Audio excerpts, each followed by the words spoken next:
Assalamualaikum warahmatullahi wabarakatuh. Salam sejahtera bagi kita semua. Kami dari sub kelompok 4,3 yang terdiri dari Tarmisi Taher, Ian Lujainatul Isnaini, dan Luki Aswar akan mempresentasikan tentang kedudukan dan peran aparatur sipil negara dalam Negara Kesatuan Republik Indonesia. Sebagai ASN, kami memiliki tanggung jawab yang sangat penting dalam menjaga dan memperkuat integritas serta kesatuan NKRI. Dalam tugas ini, kami tidak hanya berfungsi sebagai pelaksana kebijakan pemerintah, tetapi juga sebagai pelayan masyarakat yang memiliki prinsip-prinsip yang menjunjung tinggi nilai-nilai dasar Pancasila dan UUD 1945. Tujuan dari video ini adalah untuk memahami lebih dalam mengenai bagaimana kedudukan ASN di Indonesia serta peran penting yang diemban oleh setiap ASN dalam berbagai sektor pemerintahan, baik di tingkat pusat maupun daerah. Mari kita simak bersama pemaparan ini, dan semoga dapat memberikan manfaat serta pemahaman yang lebih baik tentang peran vital ASN dalam melayani dan memajukan bangsa kita. Berdasarkan Undang-Undang Nomor 5 Tahun 2014 tentang Aparatur Sipil Negara, berdasarkan jenisnya, pegawai ASN terdiri atas pegawai negeri sipil atau PNS dan pegawai pemerintah dengan perjanjian kerja atau P3K. PNS merupakan warga negara Indonesia yang memenuhi syarat tertentu, diangkat sebagai pegawai ASN secara tetap oleh penjabat pembina kepegawaian untuk menduduki jabatan pemerintahan, memiliki nomor induk pegawai secara nasional. P3K merupakan warga negara Indonesia yang memenuhi syarat tertentu yang diangkat oleh penjabat pembina kepegawaian berdasarkan perjanjian kerja sesuai dengan kebutuhan instansi pemerintah untuk jangka waktu tertentu dalam rangka melaksanakan tugas pemerintahan. Peran ASN untuk menjalankan kedudukannya tersebut, maka pegawai ASN berfungsi sebagai berikut. Yang pertama yaitu pelaksana kebijakan publik. ASN sebagai pelaksana kebijakan publik berperan penting dalam menghubungkan keputusan pemerintah dengan realitas di lapangan, memastikan bahwa kebijakan dapat diimplementasikan secara efektif dan memberi manfaat bagi masyarakat. Contohnya, sebagai dosen ASN terlibat dalam merancang dan mengembangkan kurikulum yang sesuai dengan kebijakan pendidikan nasional, memastikan bahwa materi ajar relevan dan memenuhi standar kualitas. 2. Pelayan publik. ASN berperan sebagai jembatan antara pemerintah dan masyarakat, memastikan bahwa kebijakan dan program pemerintah dapat diakses dan bermanfaat bagi seluruh warga. Contohnya, sebagai seorang dosen memberikan bimbingan dan konseling kepada mahasiswa untuk membantu mereka dalam perencanaan akademik dan mengembangkan karir serta mendukung kesuksesan mereka di kampus. 3. Perekat dan pemersatu bangsa. ASN memiliki tanggung jawab untuk menjadi agen perubahan yang mampu menguatkan persatuan dan kesatuan bangsa, serta menciptakan lingkungan yang harmonis di tengah keragaman. Contohnya, dosen dapat memasukkan materi tentang nilai-nilai toleransi, keberagaman, dan pemersatuan dalam pengajaran, sehingga mahasiswa memahami pentingnya menghargai perbedaan.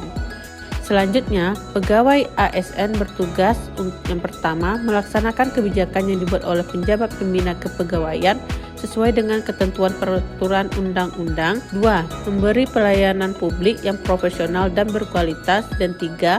Mempererat persatuan dan kesatuan negara Republik Indonesia. Pegawai ASN berkedudukan sebagai aparatur negara yang menjalankan kebijakan yang ditetapkan oleh pimpinan instansi pemerintah serta harus bebas dari pengaruh dan intervensi semua golongan dan partai politik. Pegawai ASN dilarang menjadi anggota atau pengurus partai politik. Selain untuk menjauhkan birokrasi dari pengaruh partai politik, hal ini dimaksudkan untuk menjamin keutuhan, kekompakan, dan persatuan ASN, serta dapat memusatkan segala perhatian, pikiran, dan tenaga pada tugas yang dibebankan kepadanya. Oleh karena itu, dalam pembinaan karir pegawai ASN, khususnya di daerah, dilakukan oleh pejabat berwenang, yaitu pejabat karir tertinggi. Hak dan kewajiban ASN. Hak PNS dan P3K diatur dalam Undang-Undang ASN sebagai berikut. PNS berhak memperoleh yang pertama, gaji, tunjangan dan fasilitas, 2. Cuti, 3. Jaminan pensiun dan jaminan hari tua, 3. 4. Perlindungan, 5. Pengembangan kompetensi, sedangkan P3K berhak memperoleh 1. Gaji dan tunjangan, 2. Cuti, 3. Perlindungan, dan 4. Pengembangan kompetensi. Literasi digital. Literasi digital merupakan kemampuan untuk mengakses, mengelola, memahami, mengintegrasikan, mengkomunikasikan, mengevaluasi, dan menciptakan informasi secara aman dan tepat melalui teknologi digital untuk pekerjaan yang layak, dan kewirausahaan. Ini mencakup juga kompetensi yang secara beragam disebut sebagai literasi komputer, literasi TIK, literasi informasi, dan literasi media. Kemampuan yang pertama adalah digital skill. Kemampuan ini merupakan kemampuan untuk mengetahui, memahami, dan menggunakan perangkat keras maupun perangkat lunak di bidang TIK serta sistem operasi digital dalam kehidupan sehari-hari.